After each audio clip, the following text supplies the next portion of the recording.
How's it going, everyone? Welcome back to the garage. And this time we're going to be building this 1932 Ford Tudor Sedan 2-in-1. This is a brand new kit, and I've been wanting to do something sort of custom.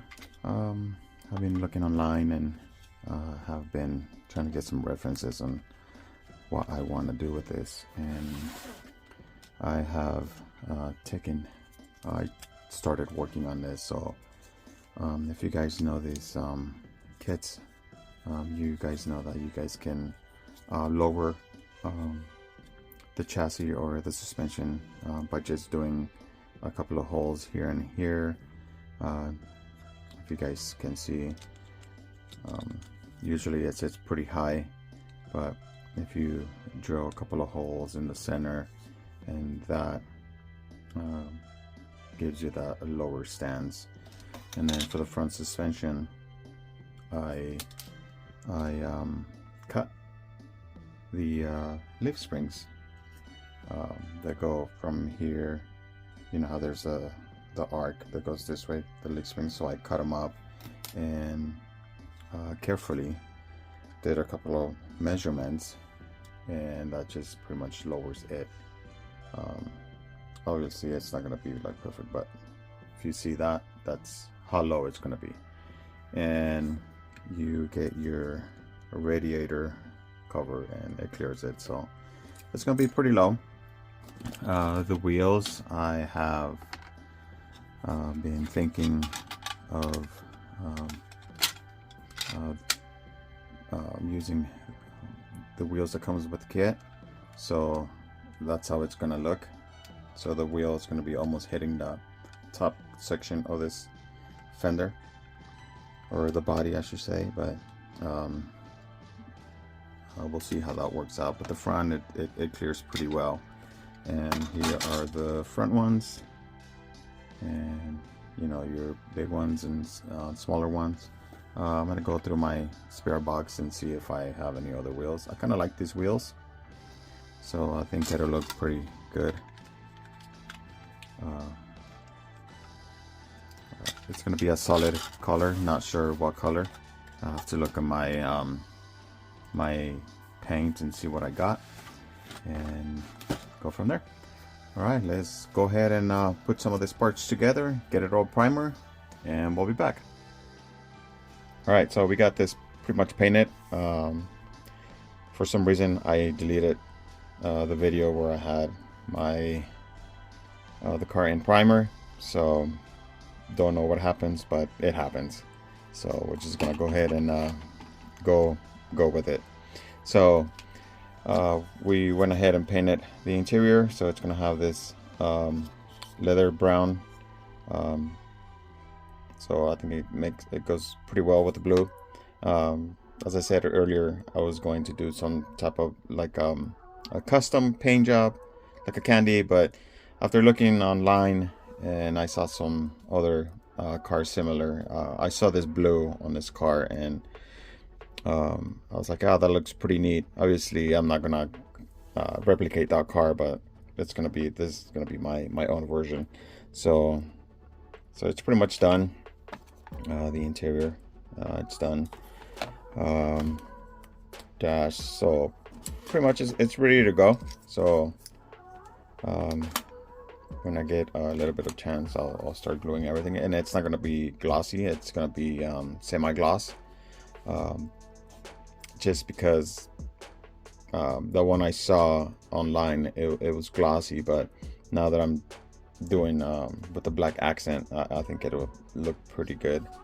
So, and it's got a little bit of orange peel, if you guys can see. So, and then this I'm going to paint it black. So, and then I might just try to replicate the same up here, down here, paint it black. The wheels, if you guys remember, they were chrome, so we painted them black, so it's semi-gloss black. So that's pretty much it for the wheels. The engine, I'm going with the Flathead, and again, once I put this all together, I'm gonna shoot some semi-gloss just to kind of bring down the shine on this and kind of make it look more aluminum instead of just the chrome. So I hope that it's going to work for me. And underneath, it's pretty much done. If you guys can see, it's going to be pretty low. And I went ahead and I glued my my license plate down there, so once I shot the clear, it's just gonna stay there forever. And here's the front of it. And when I was putting this together, I accidentally put this on top of the frame, and it's actually at the bottom. But because I did I put the suspension before, I don't know what I was thinking. I just kind of skipped that step, so I had to trim it and pushed it down from the top to the bottom. So that's what I did, and kind of shave this a little bit just so it could kind of compensate the extra space that's here from the motor mount. So but it works, and yeah, it's gonna give it a nice little stance to it. So, and again, if you guys remember, it was pretty close, so that's how it's gonna look. And the front, hopefully I can do this just so you guys can have an idea. So that's how it's gonna look once it's done.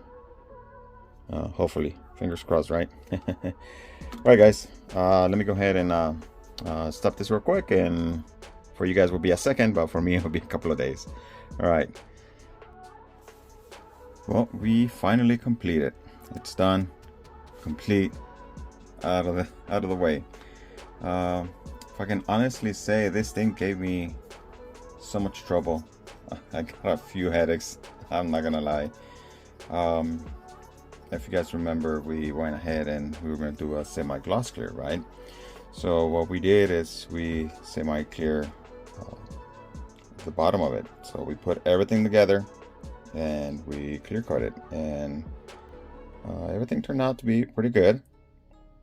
I got a little spots here, if you guys can see, which is fine, not a big deal.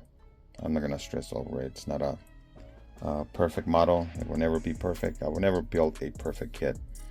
Another thing, when I glued this on, it kind of shifted, if you guys can see it. So don't know what happened. It's gonna stay like that. I'm not gonna stress over it. Again, if you guys remember, I screwed up this section here, and over here, you can barely see it, but it's there. But again, I'm not gonna stress over it. And if you guys remember, I cleared once I put the engine together, I clear coat the whole chassis and everything. So there's it dulls the chrome. So if you guys can see, this is a little shinier than this. And that's what I wanted. I wanted that to just look more like aluminum instead of just chrome. Here's the rear, and it's pretty good. The paint job, got a little run there. I think it wasn't the paint, it was the clear. The weather was not helping me at all. It was just windy, kind of fresh, like high 60s, low 70s. So humidity wasn't. It just wasn't helping me at all. And if you guys see this, and then this extra chrome parts, they were supposed to be black, but when I painted the original parts, the wind, when we opened the garage doors, somehow knocked them over, and I lost them. I literally lost them. Honestly, I don't know where they're at, but it's a good thing I had some spare parts, so I got spare ones. I kind of put the smaller ones and just really didn't like how that look, so I prefer the bigger headlights. Just looks nicer for my part. The interior, you won't be able to see it, but you guys have seen it. It's leather brown, and this right here, the bar that goes from the radiator to the chassis, it's a paper clip. So I just thought I could put that on there. And the hood, here is the hood. What happened? No clue, but it is what it is. It's gonna be hoodless. So And the stance, it's got a perfect stance. I can't complain. Let's go ahead and put this down so you guys can see. The stance is perfect. I love how that looks. It's perfect. Not too low, not too high boyish type of thing. So it's perfect. I like it. And that's pretty much it, guys. Will I do another one? Oh yes, definitely. I love this kit, and I love the model. It's a blank canvas. You can do whatever you want. Glossy, semi-gloss, rat, rusty, whatever. It's all on your imagination what you want to build. So it's pretty good. Definitely do another one. And I've learned a few things about this. If I paint something, not to leave it in the garage closer to the window or a door or anything that the wind's gonna knock the stuff or the parts over. But yeah, this was fun. I'm glad you guys stopped by and watched the video, and we'll see what we can come up next. Hopefully it will be something that won't give me so much trouble like this one. All right, guys, I'll see you guys on the next one. Happy modeling.